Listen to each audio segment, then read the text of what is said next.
Hey guys, welcome to the Wrestling Escape Pod. Welcome to the latest episode. Welcome to episode, I think it's 8. I don't know. It's 10. It could be 80-10. I don't know. But this is on Tag Team Betrayals. You'll find no betrayals here because my co-host with the most, Tommy Toy Travels, is back once again. Tommy, how are you? I'm just super excited for yet another episode of the biggest podcast on any podcast network. That's right. You were showing the guns off early there. It felt to me like you was representing Apple Podcast already. Yeah. Apple Podcast boys who are being dethroned. Look, I mean, this is slowly becoming a regular feature, so we definitely can't ignore the fact that you are showing all the goods right now. I mean, I know that if you're not watching the YouTube version of this, that won't make any sense. But Tommy just seems to be giving us a little more each week. I don't know if this is planned. I don't know what's happening. I mean, like, if you go back to the very first episode, you was actually sat in a dark room. And then we got light. And then we had the blinds down. Then we had the blinds open, and now we've got one blind completely revealing. Yep, here we go. What is outside? There we go. So I actually this weekend went out to confirm or deny if it's one tree or not. No. Because I legit didn't know. Yeah, I went outside. First time ever. Yeah, and what did you find? Tune in next week. I will do the reveal then.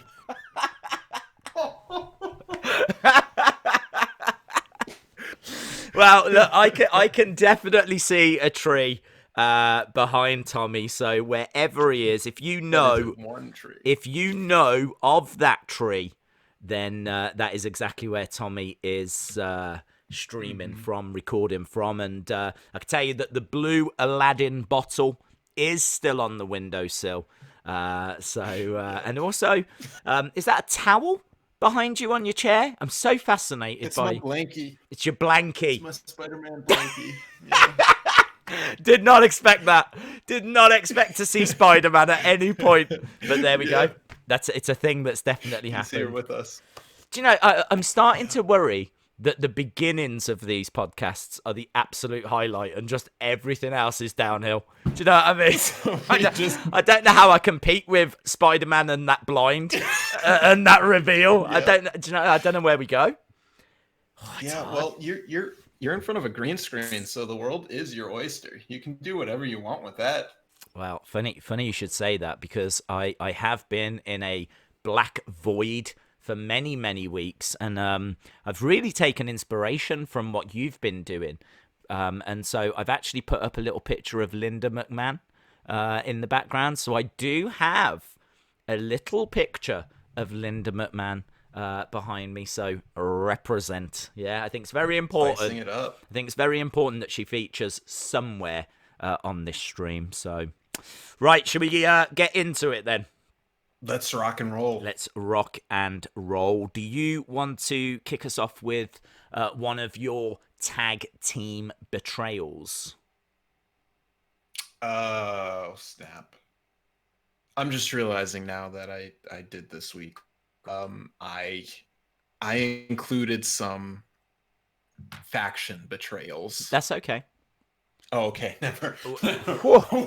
I am not gonna penalize you for that, my friend. Okay. Well, let's kick off with a faction. Okay. A very important faction that'll come up a few times. Oh. Randy Orton getting kicked out of Evolution. Oh, yes. Yeah. Is this the old trade? Yeah, is this the thumbs down? Honestly, I don't know. I watched the top 10 video, and that was number 1. Well, there we go, guys. Wrestling Escape Pod for all of your wrestling information. So, hang on. Okay, well, talk to us tell us about this moment then. All right. This is going to be great. This moment that you know so much about. So like Triple H was wearing a suit, and Okay. Randy Orton looked really upset, and Ric Flair Uh, and Batista were out there, and like they were beating him up, and I right. could tell because it was number one that it was a really important moment in wrestling history. So it's what happens to you, and I'm sure someone did a thumbs down, but I was skipping through it and This half paying attention while watching 90 Day Fiance. So is that it's what what you was happens. watching? So you've not done any prep for this. You've been watching 90 Day Fiance.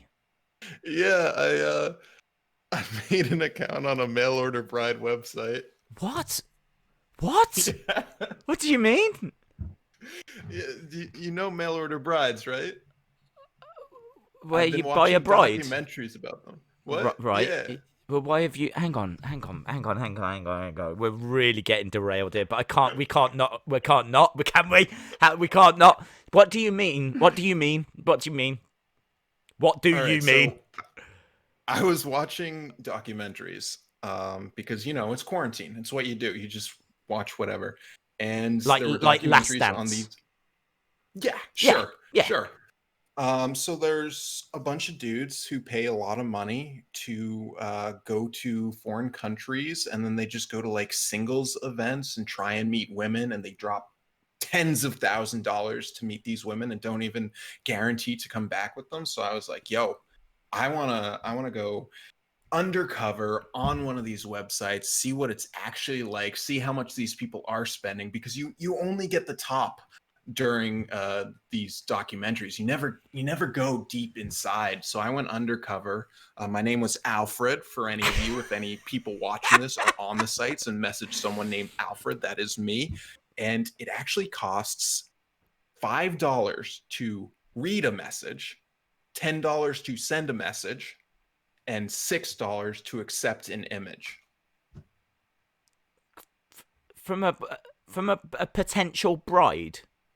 Yes, yes.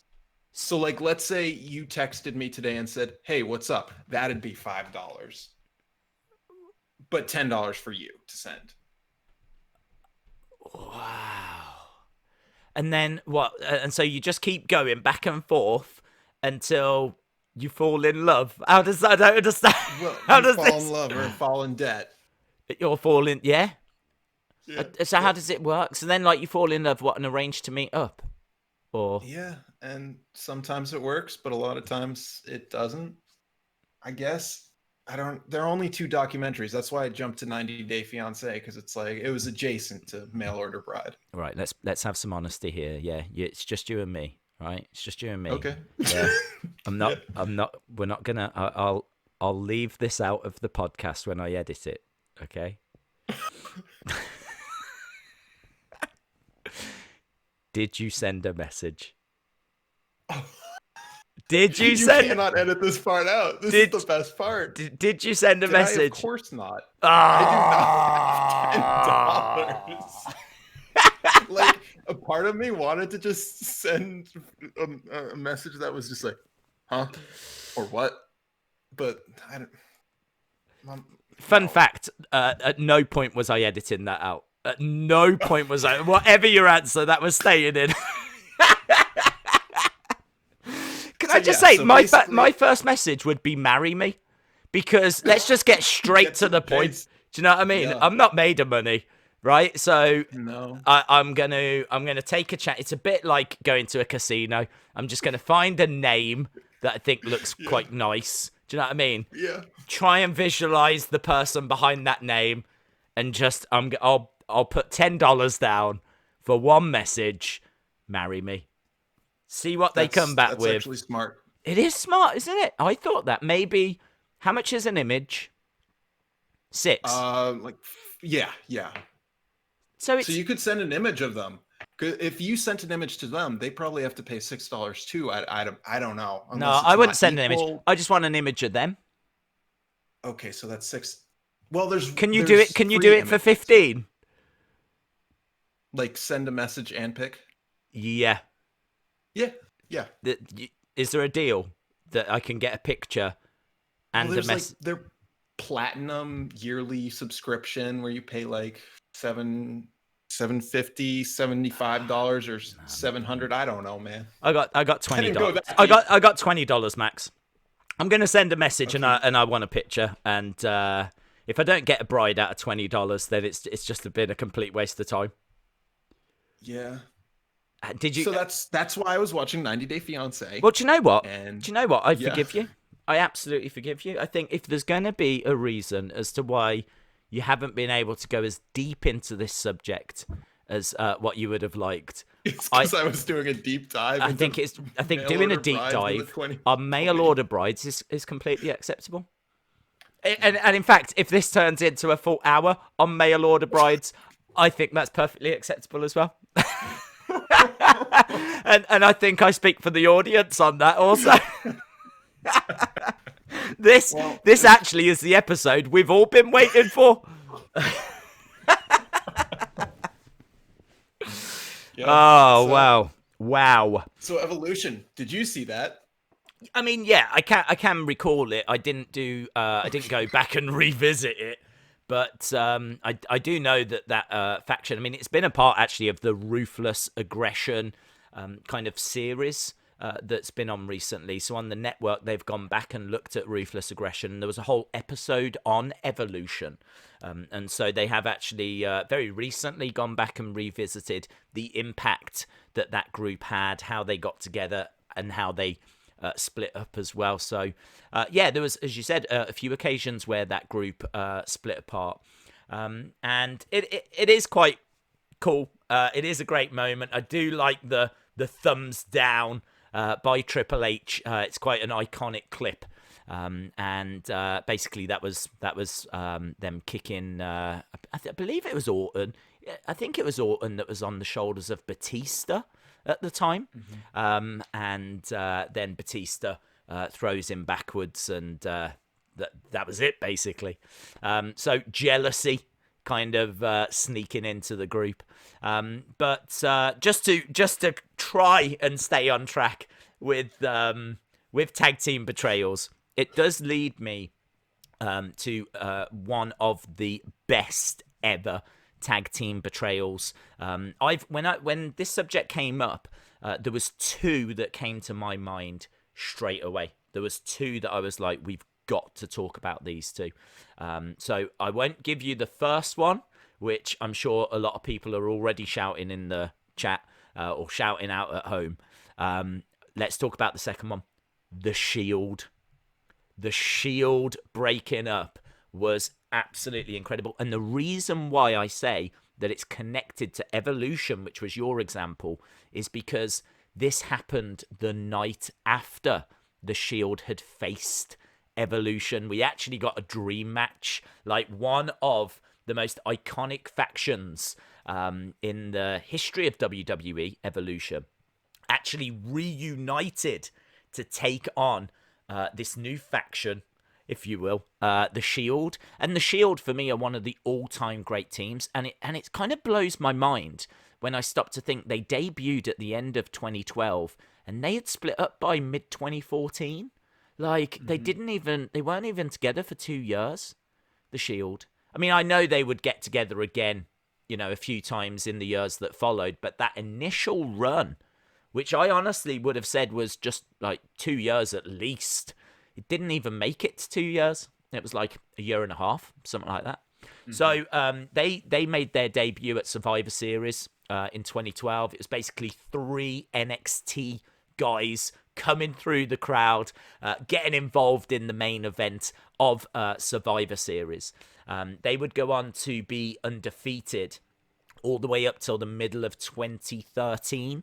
So for a good 6 months, they were undefeated. They beat every team, every combination you could think of. They were beating big names. They came in at the top of the card. They stayed at the top of the card. I mean, like Ambrose, when he was in that team, would go on to become US champ. Roman Reigns and Seth Rollins would go on to become tag team champs whilst they were in the group. I mean, it just didn't get any bigger. I think they won Tag Team of the Year for 2013 from like Wrestling Observer, Pro Wrestling Illustrated, like all the big newsletters and wrestling outlets were just showering praise on the Shield. And honestly, it got to the point where it's like, well, who else could they face? They had to bring a team like Evolution back to give them, like, you know, a realistic opponent, a realistic threat. So they faced them at Payback. They beat them at Payback. And the next night, you've got all three members of the Shield in the ring on Raw. Triple H comes down, and he says, you know, there's always a plan B. And he's got like his sledgehammer, and all three are ready for an attack. Like, you know, right, where's this going to come from? Who's, you know, who have they got? Everyone in the crowd waiting to see, right, who's the next opponents. And out of nowhere, Seth Rollins with a chair, boom, right across the back of Roman Reigns. And it was just, you can't put it into words. You just did not see it coming. I don't remember at the time anyone talking about a split was coming or anything like that. It was done at the right time, actually, in retrospect, because it had that shock moment. You know, like we were talking about a while ago about The Undertaker and about how the streak ended probably at the right time, because he was just coming off those matches with Shawn, Triple H, CM Punk at WrestleMania. Like, his stock was as high as it ever was going to be. And 30 was probably the right time to end it, because look at 31, look at 32, look at 33. You know, the decline was there in The Undertaker. So they did it right at the right moment, just before it all started to fall away. I mean, it's debatable as to whether Brock was the right person to do it, but as we said, I think it was the right time, and I think this was the right time as well. And it was incredible. The impact was stunning, and obviously look at what they've gone on to all achieve individually. Obviously Dean Ambrose, now Jon Moxley, champion in AEW. Roman Reigns, the big dog. I mean, the main man now when it comes to WWE, and obviously Seth Rollins, another of the main guys. Do you remember that moment? Of course, and I remember the time after it. Like, this is why I started with Evolution, because it goes hand in hand with the Shield breakup. Because I remember after it happened, everyone was like, Seth Rollins is joining Evolution. There were some house shows where they added Seth Rollins to Evolution and like his name to the entrance video, the Titantron, but that never came to fruition. So it was really a cool time to be a fan, because there was so much like, why'd he do it? What's going to happen to all of them? And as we saw, they all became WWE champions, which was cool that each of them were able to hold the title. Yeah. So, I mean, for me, one of the best teams in the history of WWE. Just for that first initial run alone. I mean, of course, I would put the New Day up there as well. Multiple time champions. They've been together for so long. If you want to talk about like tag team betrayals, I would say that's the one that everyone has got an eye on. That's the one that's like, when is it going to happen? They've been together so long. They've achieved pretty much everything there is to achieve. You've got someone in Big E that we all know would have a great run as a single star. Kofi had, obviously, the WWE Championship whilst he was a part of the New Day, so he could still have that run whilst being in the New Day. But just for that moment, that would be if it was done as well as the Shield split, that would be one of the all-time best tag team betrayals when the New Day split. So yeah, I'm kind of licking my lips on that one. I'm excited for that. Do you want me to jump into another one, or did you want to throw another of yours in? One thing to mention too is that Dean Ambrose turned on Seth Rollins too later down the road. That's something I totally forgot about. That's definitely buried underneath Seth turning on them, but it's worth mentioning. It's absolutely worth mentioning, because do you remember what show that happened on? Oh, no. It was the same show when Roman announced that he had leukemia. Oh, yeah. Yikes. Yeah, yikes. Now, Oof. this... Ouch. Do you know what? I wasn't going to mention that because for me, the first Shield split meant more than Without a that doubt. one. But that one was, I don't want to say as shocking, but it certainly was right up there. I mean, it was pretty close. Mainly because of the fact it happened on that show. I mean, we saw Roman come out and make that big announcement that he was going to have to go away and that he had been battling with leukemia through his life. It looked like he had got it under control, but now it was back again. The emotion at the start of the show, I believe, was very real. And they came out, I think it was right at the very end, that it was Dean and Seth, and they were tagging together. I believe they were tag champs at the time. I'm sure they were still tag champs at the time. And Dean turned on Seth this time. But there was, I remember, a lot of criticism about it happening on that show in particular. I don't know how I feel, to be honest. I kind of see a bit of both. I kind of think, Roman, I don't think would be offended by that. I genuinely don't think. I think if Roman had a problem with it, I would have a problem with it. If Roman was offended by it, then okay, the guy's going through something. It wasn't right to kind of play a storyline off that. And if Roman's got a problem, I've got a problem. I think in my gut, I just get a feeling he doesn't. He wouldn't have. He would want his friends to make use of a bad situation. Does that make sense? It does. Yeah, I think I don't know. But and without knowing, I can't say. That's the problem. But I think that he would want them to get. I think he would want Ambrose to get that heat.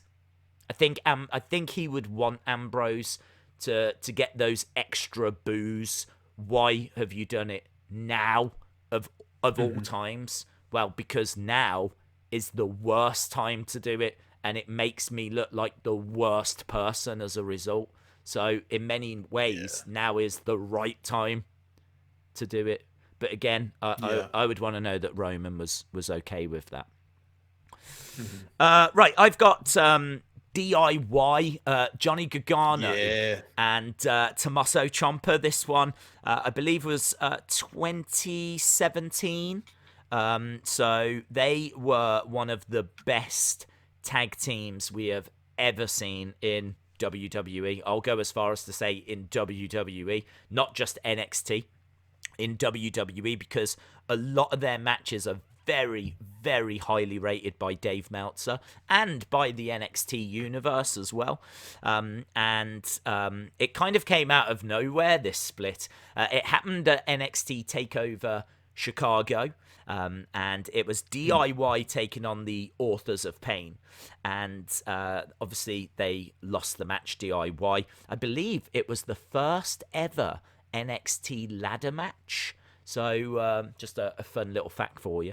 And then they were up at the entrance stage. They were, getting the applause of the crowd. And out of nowhere, Tommaso just grabs Johnny, spins him round, hurls him into the entrance staging, the LED screen. And you can... It's when a moment like that happens and it's that shock and maybe like a moment of silence and then a gasp, a collective gasp from the audience. It's like, that you're watching something special. You're watching a major talking point. You're watching something that we're going to be talking about for a long time to come. When you know that you're watching one of those OMG moments, it's so special. It is really cool, because I would say that's exactly what that was, an OMG moment. I loved it, man. I loved it. Yeah. Did you? Was that the one that Ciampa got injured on? Yes, he did. He actually ruptured his ACL, so he was out for I think around about 8 months or so. So they actually couldn't follow up on that story. It had to kind of get put on hold a little bit. But man, when they finally got those matches of Johnny versus Tommaso, that series of matches stands up there with pretty much anything. Again, I don't want to keep quoting Meltzer because he's certainly not the be all and end all, and I certainly don't agree with everything that he rates, but I do think he's there or thereabouts a lot of the time. And on Yeah, this, and he's one of your good friends, oh so yeah, gotta yeah, give and him a he's shout out. and he'll be watching this as well. So shout out to Yeah. him. Oh yeah, he'll be in the chat. Shout out. Yeah, I know he's. I know that he's been speculating a lot in the Observer as to how many trees are in your garden. We'll find out next time. Find out next week, Davey. Yeah, he gave one of their matches, Takeover New Orleans. He gave that 5 stars. It is so rare for him to give any WWE match 5 stars. I think, honestly, off the top of my head, there's about 30 matches ever that he has given 5 stars to for WWE. It is so rare. So for him to do that for an NXT match and for Tommaso and Johnny was a big deal. For him to say this is 5 out of 5.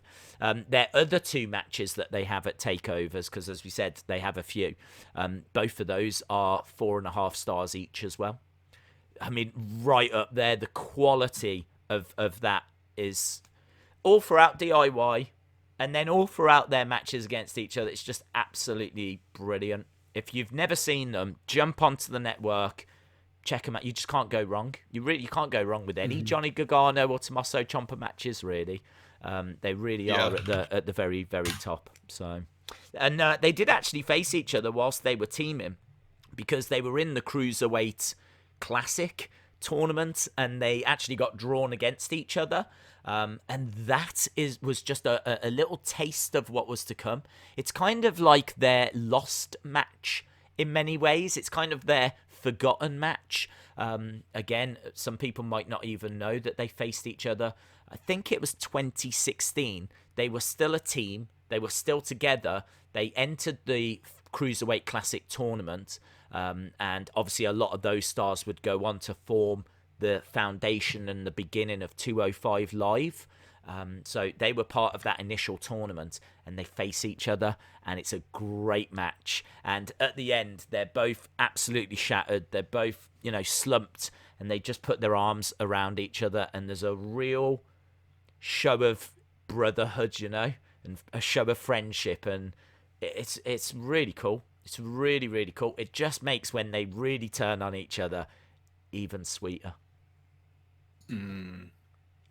What was your? Sorry, What was I your? was just looking up Oh, go on. Meltzer's 5 rated WWE matches. Oh, I thought you was back on mail order brides. No. Checking your messages. Yeah, let me check. LoveMe.com. Here I come. I have 74 messages. Wow. All right. I'm not surprised. Svetlana just sent me a message an hour ago.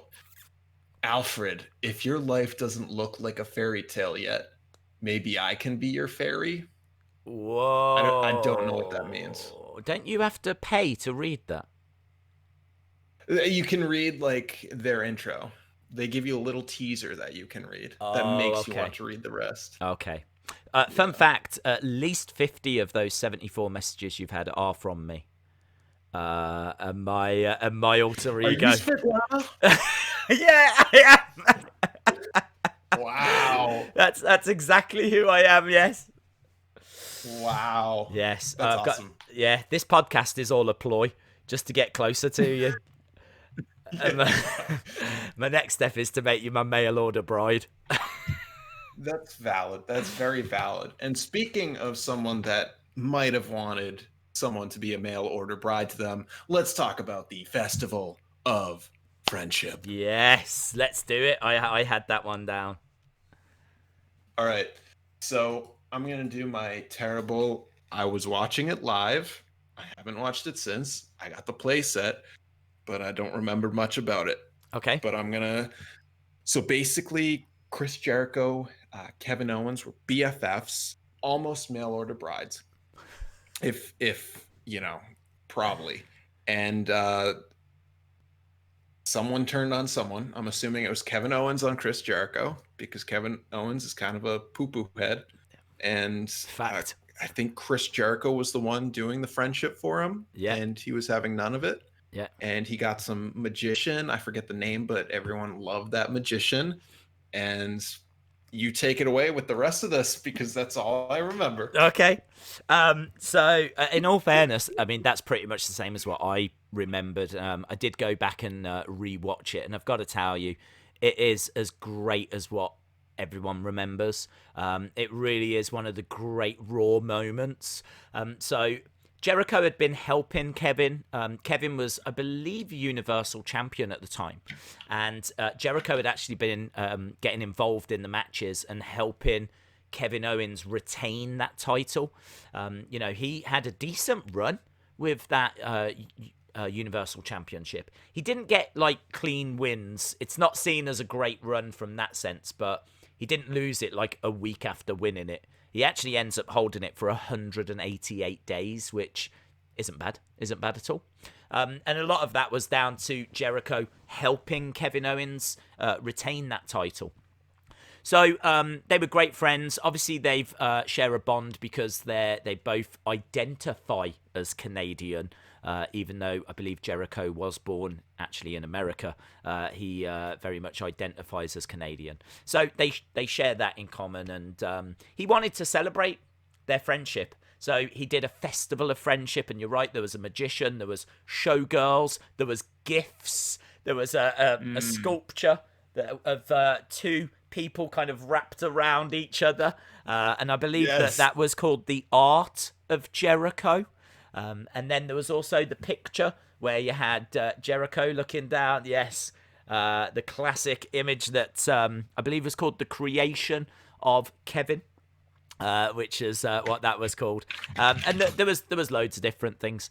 And it was one of those where I think we knew the turn was coming. We knew something was happening. WrestleMania was just round the corner. Kevin Owens was Universal Champ. Kind of, you put two and two together and go, okay, when's this going to happen? So you're kind of watching and wondering. You don't know who's turning on who, or what's happening, or how this is going to play out, or even if anyone's turning during this segment. But I do remember at that time there being talk of there's a good chance these are going to split. So at the Festival of Friendship, it's done so well as well. It's really good. Jericho plays this perfectly, because he is so in love with Kevin. Like, he really sees him as a brother. And he's just, he just really wants to make Kevin happy. And everything he's doing is just like, I've got you this, and I've done this for you. Do you like it? And he's just really into it.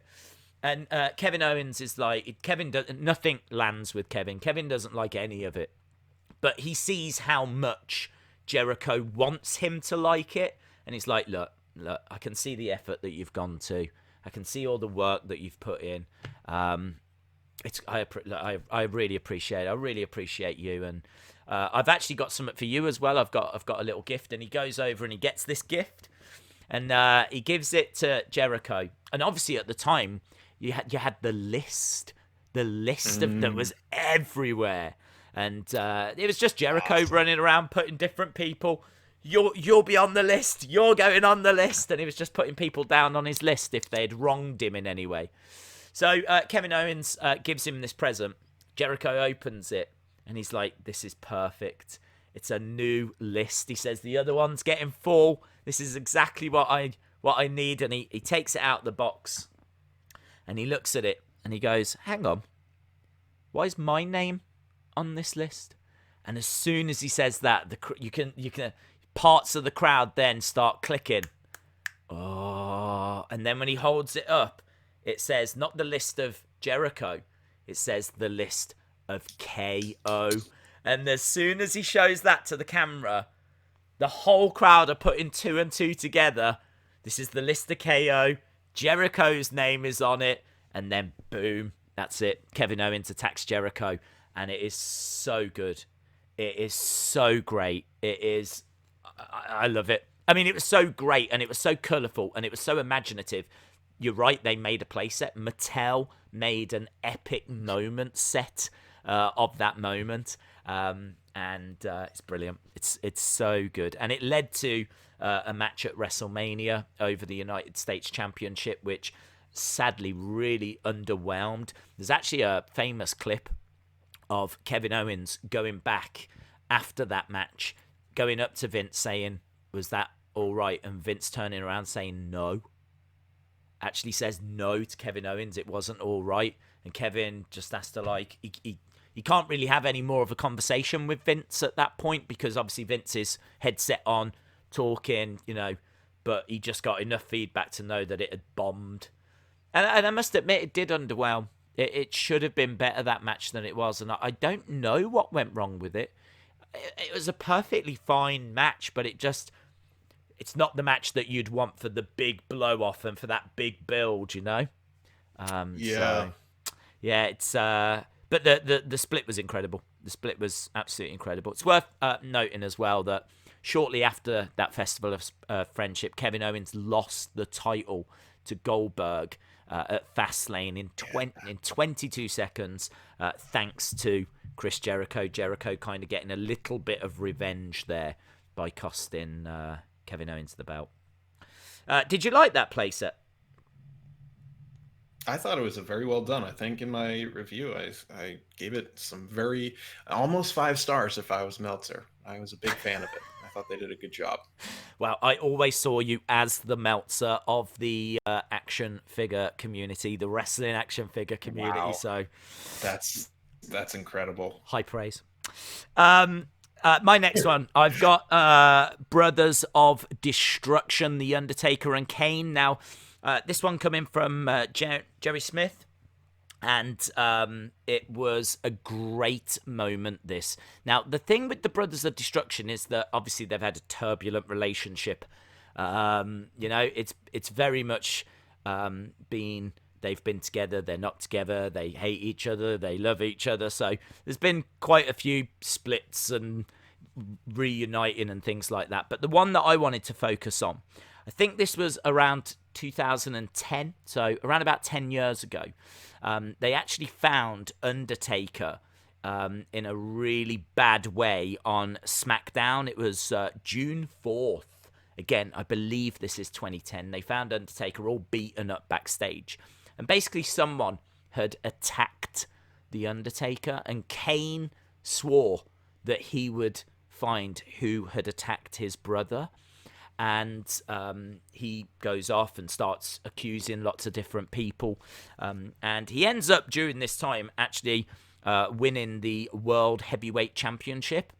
And he finally accuses Rey. He finally accuses Rey Mysterio. And I believe it's at SummerSlam 2010. We get Kane versus Rey Mysterio. And a big part of this story is, who attacked The Undertaker and who beat him up. And there was a casket that was at ringside as well. And Kane obviously beats Rey and threatens to put him into this casket. And he goes over, and it's really weird, actually, because I did rewatch this clip the other day. He opens the casket, there's nothing in there. And I think Rey starts fighting back, and the camera cuts away from the casket. When they go back to it, the casket is closed again. But I don't actually know how it closes again. Like, I don't know if it was just one of the ringside technicians that closed it, or what actually happened. But it was closed, and I don't remember anyone closing it. But anyway, of course, when they open it again, The Undertaker is lying there. So The Undertaker and he couldn't have jumped in because the crowd would have seen him. So I don't know if there was like a trapdoor underneath that he was, or I don't know. Yeah, there must have been some way that they did it. But clearly he couldn't have jumped in whilst the camera had panned, because everyone in the crowd would have seen that. So it was done really well. And Undertaker, and it's such a great moment. Because, Kane is laughing and smiling. He's like, "Oh, Rey, you're really gonna pay now." And Undertaker gets him, and he grabs Rey Mysterio and puts him down into the corner. And he's saying to Rey, he's like, "Tell me why, Rey."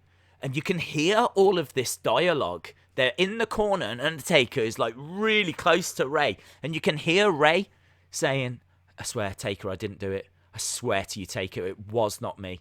And it's something a bit different. Something that you don't really see. And you've got Undertaker, why? And he's got his hand around the throat of Rey in the corner. And then Undertaker just stares at him and he says, I believe you. And he grabs him and he picks him up. And there's just this moment. WWE is so good for these kind of moments. But there's just this moment where Undertaker just turns, looks at Kane, points at Kane, and everyone erupts. And Undertaker accuses Kane then of Kane being the one that had attacked. And actually Kane then does start attacking Undertaker, ends up tombstoning him. And it turns out that it was Kane that had attacked Undertaker. But yeah, just simple storytelling done really, really well. Really, really well. So yeah, just one of the many moments in the turbulent history of Kane and Undertaker, but one that if you've not seen is definitely worth revisiting.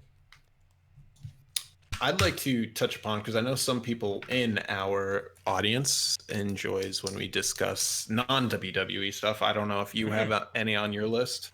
I have one, just one. I've got WCW. That's still good. Okay. I have New Japan. Great. When everyone turned on AJ Styles and kicked him out of the Bullet Club.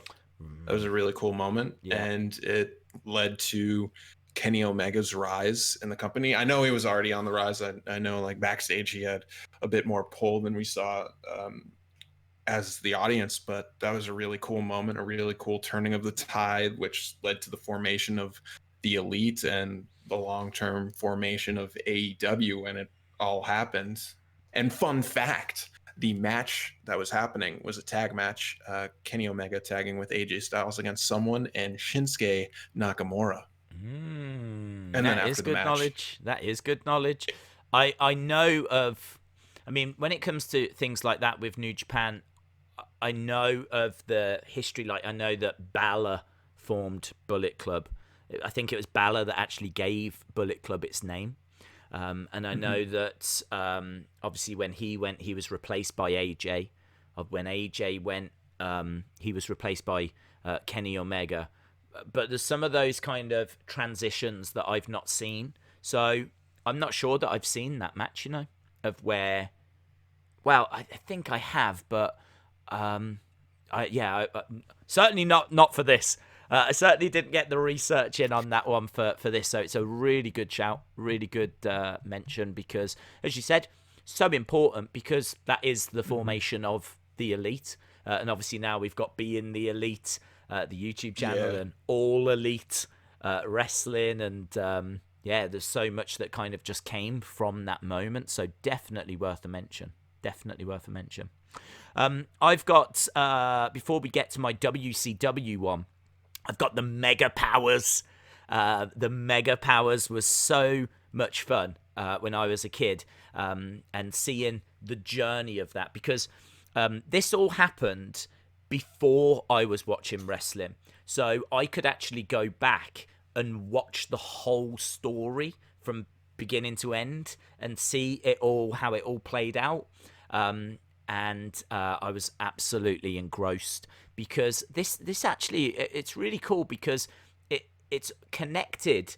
It really starts at WrestleMania 3 and goes all the way to WrestleMania 5. In many ways, this was a 2-year story, and it involves two of the biggest superstars we will ever see in wrestling. Not just like now, but like we will ever see. Hulk Hogan and Macho Man, Randy Savage. So this one was given to us by Cameron Fulton, and basically these two got together on October 3rd in 1987 at Saturday Night's Main Event. Macho Man was being attacked by the Honky Tonk Man, and then the Hart Foundation came down, and I believe that Miss Elizabeth went off to get some reinforcements, to get some help for the Macho Man. She managed to get Hulk Hogan. And then there's the great moment where the handshake. Have you seen the handshake where the two hands come together? Yeah, and it's like really slow and they're teasing for a long time. And everyone's like, oh, there's so much shaking going on. Oh, it's like So good. it's absolutely incredible. And they finally, oh! I mean, like, it's so good. It's so iconic. Even a handshake was like super over. So yeah, they were like best of friends, and it really cemented like Macho Man's face turn. They started teaming together. They actually took on the team of $1 Million Man and Andre the Giant. Obviously, Hulk Hogan would lose his title to Andre. I think that was a Saturday night's main event. Andre would then give the title to $1 Million Man. You're not allowed to do that. You're not allowed to give titles to people. So as a result, Andre basically had vacated the belt. So at WrestleMania 4, there was a tournament to find who would be the new champion. Andre versus Hogan was one of the matches. Macho Man was in that tournament as well. And it got all the way down to $1 Million Man versus Macho Man in the final. Andre and Hogan basically eliminated each other. So that's how they didn't make it through. So we got down to $1 Million Man versus Macho Man, and Hogan helps Macho win that tournament. Again, just cementing their friendship. Now he's helped him win the ultimate prize, the biggest prize that you can win. So now Macho Man is the champion. Hogan is, his friend and his partner in tag matches, and they're known as the Mega Powers. And as we said, they took on quite a few different teams, some really big names. So they did team on quite a regular basis. And basically jealousy snuck in. That's how this split happens. Jealousy snuck in. It was all over Miss Elizabeth. Like 90 Day Fiance all over again. It's exactly like 90 Day Fiance. It's like Love Island. Too much. Macho Man is very, very famous for how protective of Miss Elizabeth he was. He wouldn't let people even talk to her without being in the room and being there and monitoring the conversation. And she was like pretty much, she was locked away in the changing rooms and not really allowed to interact with people. So there was a real life jealousy and everything, but in storyline he grew jealous that Hulk Hogan was getting close to Miss Elizabeth. I think Hogan like touches her on the back or something at some point. I think she's on the shoulders of Macho Man, and Hogan just puts his hand on her back just to steady her. And again, Macho uses that footage of, look, I can see your eyes. I can see the lust in your eyes. Now you're putting your hands on Miss Elizabeth. You've crossed the line and all this kind of stuff. And basically during a match, it snaps. And there's a big beat down between the two. I think Miss Elizabeth gets injured and Hogan picks her up and carries her to the back, leaving Macho in the match on his own, not knowing what's happening, not knowing where Miss Elizabeth has gone, not knowing where Hulk Hogan has gone. Jealous thoughts running through his brain, and he loses it. He storms out back. He finds them in the back, they're not doing anything. Hogan's obviously not cheating or doing anything, but he just starts brawling, and it all leads to WrestleMania 5. The Mega Powers explode, and that's the main event of WrestleMania 5. Hulk Hogan versus Macho Man for the WWE Championship. Macho Man is a heel. He is the champion, and this whole feud all over Miss Elizabeth, and it's epic. It's absolutely epic, as we said. Kind of really great storytelling, starting at WrestleMania 3, starting with that Andre Hogan feud and Hogan losing the belt after WrestleMania 3, that and taking us to WrestleMania 4, and then us going to WrestleMania 5. So yeah, really, really, really good stuff. How many more did you have? Oh, you knocked some of mine out of the list, so my list is over. So I'm just looking forward to your WCW. Okay. You hinted at that. You held that dangling carrot out in front of me, and I'm not gonna lie. I want to hear what it is. They call me the carrot dangler. So yes, I've got it ready for you, Okay, thank you. my reindeer friend. So WCW Steiner Brothers, one of the greatest tag teams of all time, and we hadn't seen them split before. They'd been teaming since 1989. They were obviously a big team in many, many different promotions, including the WWE. But what's really interesting about this is actually a glimpse behind the scenes of wrestling. So what I like about this story is the fact that not only are we talking about the split of a tag team, but we're actually talking about the wrestling business as well. Eric Bischoff said that he loved tag team wrestling as a fan, but as a businessman, it makes no sense. Because if you've got 5-10 minutes to fill, why would you want to put on a tag match with specific tag teams that are going to double the cost of that 5-10 minutes compared to a singles match? He says, if you think about it this way, I could have Hogan versus Macho Man, right? I'm going to have to pay for Hogan's flight, Macho Man's flight. I'm going to have to pay for food and catering. I'm going to have to pay for hotel stays, blah, blah, blah, blah, blah. And he goes through the list of everything. I could do that. Why would I want to do 4 people, basically, a tag team versus a tag team instead, which doubles all of my costs? And he says, as a result of that, he could never afford really to invest in a proper tag division. And it got me wondering. I wonder if that's why WWE never seemed to have a proper tag division. I mean, you've got tag teams, you've got Usos and New Day. There's definitely tag teams, but I think we've all looked at WWE, and certainly in recent years, and thought to ourselves, man, they just keep dropping the ball. Do you know what I mean? They had American Alpha, they had DIY, they had New Day, they had Usos, you had the Shield, you had the Wyatt family, you had... The list goes on. You've had all these great, incredible teams, and they just keep seeming to drop in the ball. And I wonder if there's something in that. I wonder if it's in the fact that it just costs too much to maintain tag team wrestling.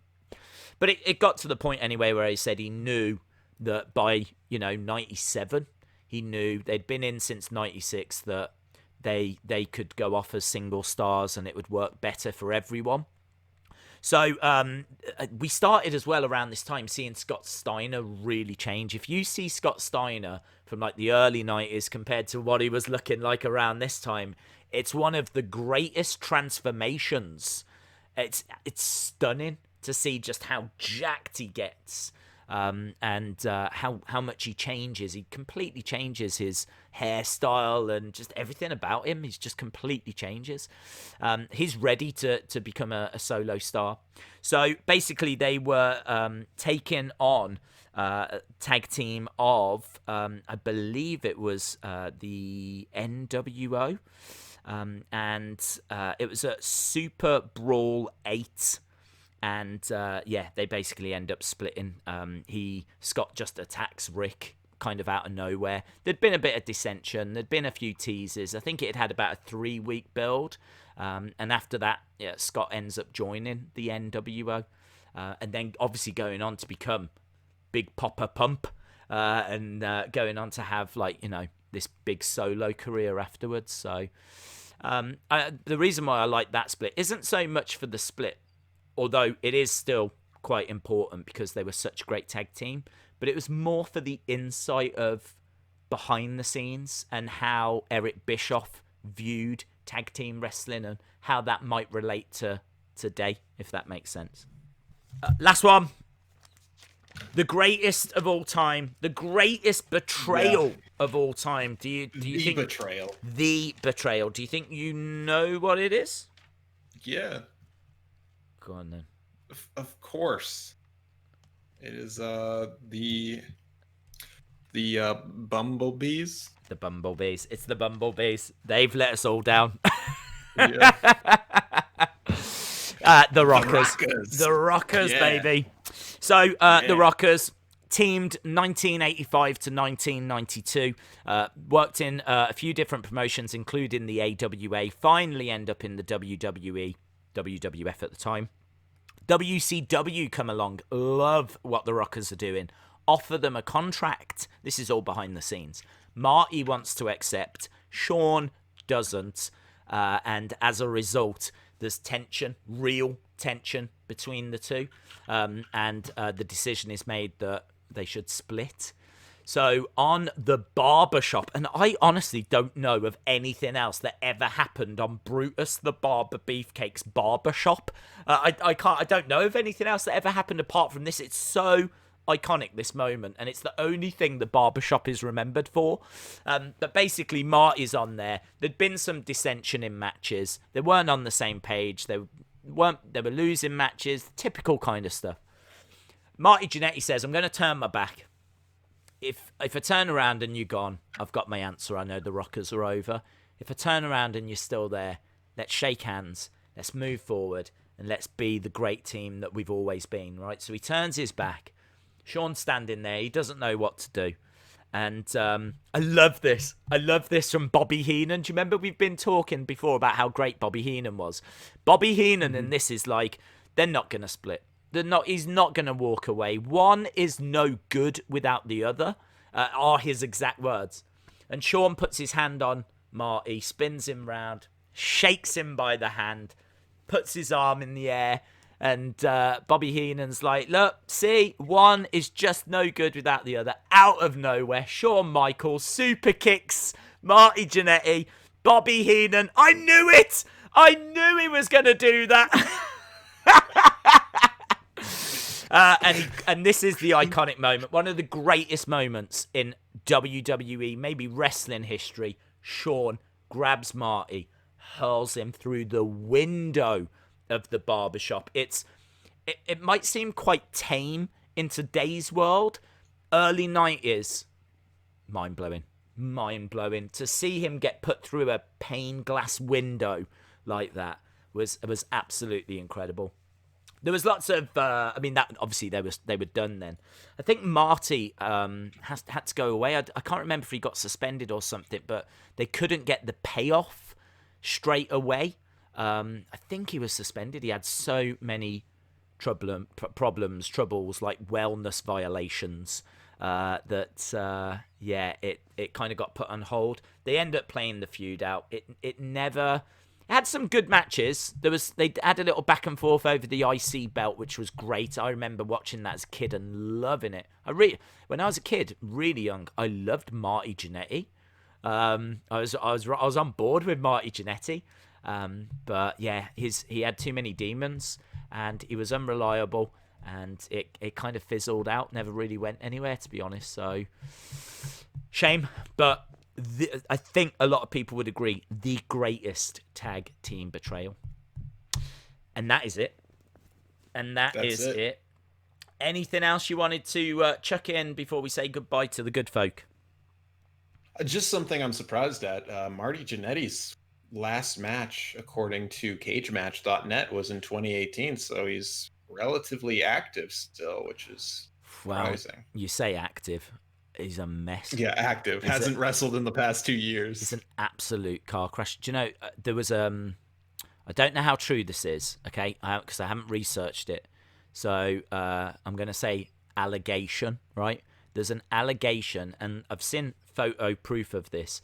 Marty Jannetty, just the other week at the time of recording this, apparently, I have to keep using these words because I haven't researched it, but apparently on Facebook, put a message out saying that some girl was trying to hook up with him, and he wanted to know and ask his followers if they thought she was old enough, if she was of legal age or not, and he was asking people as to whether she was, I don't know the age, over 18 or something like this, and he actually put the pictures out. Now again, I have to stress, allegation, alleged. I have seen photographic proof, but of course in this day and age that can be photoshopped.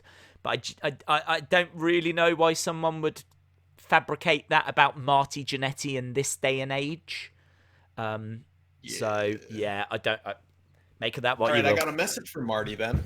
If you're because you're watching this, Yes. I have a website recommendation. It's called loveme.com. It's free to make an account. Don't and there are unleash many- Marty Jannetty to all those poor women. That's the last thing they need.